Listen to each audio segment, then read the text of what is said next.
Tilley. Today I wanted to take a look at the chapter relating to the employment contract. Now, essentially an employment contract is an agreement between the employer and the employee to do work in return for pay for a period of time. Normally, modern employment contracts are written documents, and those written documents not only do they outline the pay, but they also outline the major duties that the person will complete during that period of work, which could go on indefinitely. So we need to be able to spell out in an employment contract things that could be open to interpretation and things that certainly would want to be clarified before we enter into it. So things like duration of the job, information about the employee's responsibilities, what the benefits, specific benefits are of working, the grounds for termination, limitations on the employee's ability to compete once that person leaves the employee, protection of trade secrets, and we're talking there really about industrial property or intellectual property, ownership, who owns the work that's completed, and the method for resolving disputes in the event that there are any. So that written contract then would have a lot of things in it that would help clarify any potential problems that would arise. Now, some of the key advantages, well, written contracts do a lot of things. They reduce risk primarily. They want to be able to clarify exactly what the expectations are before we actually start into the contract. So that's very important. And it addresses contentious issues before they become points of problems. You know, let's think about and figure out how much we're going to pay before we actually start the job, and when we write it down, it forces us to do these sorts of things. It also reduces the uncertainty created by implied terms. We want to limit the amount of implied terms and just write down specifically what we mean when we think about entering into a contract. Some typical problems that should be avoided in terms of any of these written employment contracts include things like lack of consideration. Consideration is 1/3 of the elements required in order to make a contract. We're fully aware that contracts require an offer, an acceptance of the offer, and something in return that both parties give and get in order to make the contract viable, called consideration.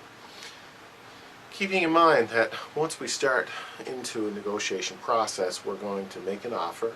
That offer will be accepted, and they'll have some consideration for it. If things change after that, the employment situation changes in such that the scope of the job gets bigger, or the hours, or some major function changes, and the person goes to work, then we could theoretically say that the employment contract is null and void because there was no consideration for those extra changes. So we want to ensure that employment contracts are written in such a way that they stick because of this issue of consideration. So one of the primary rules of thumb that employers should not do is let the employee start work before the contract is actually signed. Another big issue is inequity. Inequity can exist when you have a large employer trying to hire a small employee. You ask yourself, okay, we're going to write a contract now, and how much power do the little employee really have relative to the big employer, particularly if that person is a young person or a student or someone who doesn't have a lot of bargaining power. And one of the things we have to concern ourselves with is to ensure that when we sign an agreement, when we write an agreement, that agreement is mutually beneficial to both sides. So this idea of undue power of one side or another could damage the contract, and as a result could lead to some ill feelings, if not some legal issues. We also run into the fact that people neglect contracts. Contracts go on and on and on. They become obsolete. You know, your duties change over time, your scope of work, all of these things will change over time. Does your written contract support those things? Does it allow for the changes? If it doesn't allow for the changes, we could argue that the contract becomes null because the fact is it doesn't apply anymore. It's not relevant to the current situation. And that could impact the quality of the agreement. We also think about minimum standards laid out by legislation. You know, government puts a lot of effort into creating minimum standards in the employment legislation.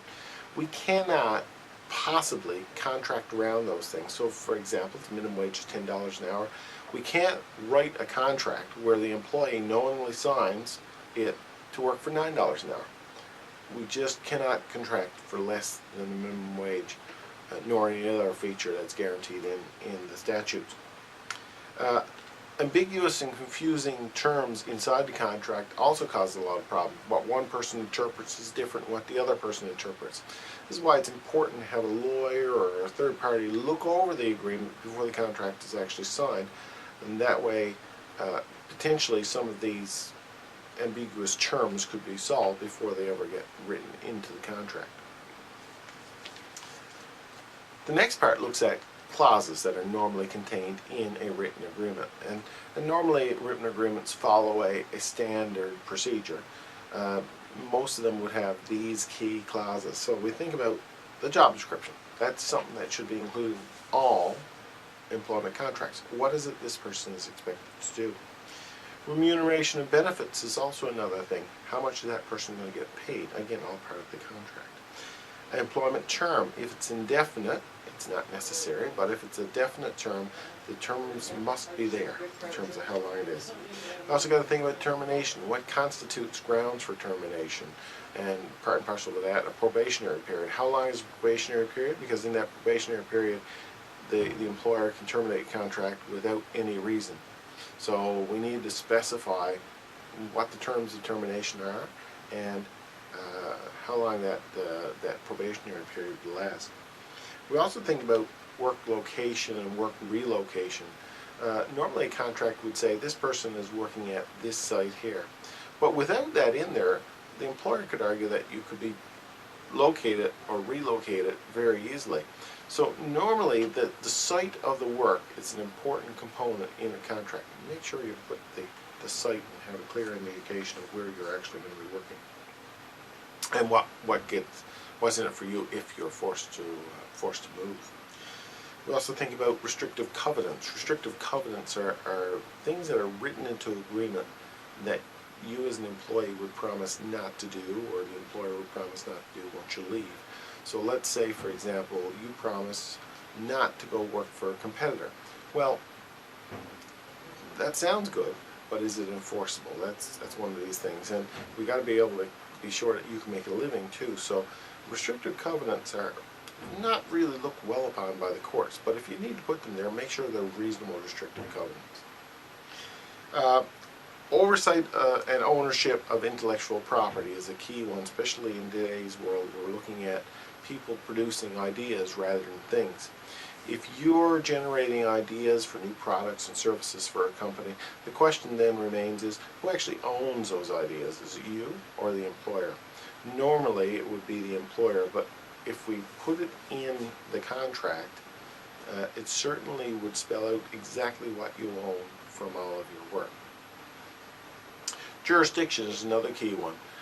Because of our nature of our jurisdictional with regards to labor relations in Canada, you could be federal jurisdiction or provincial jurisdiction. So you need to specify what jurisdiction is covering you.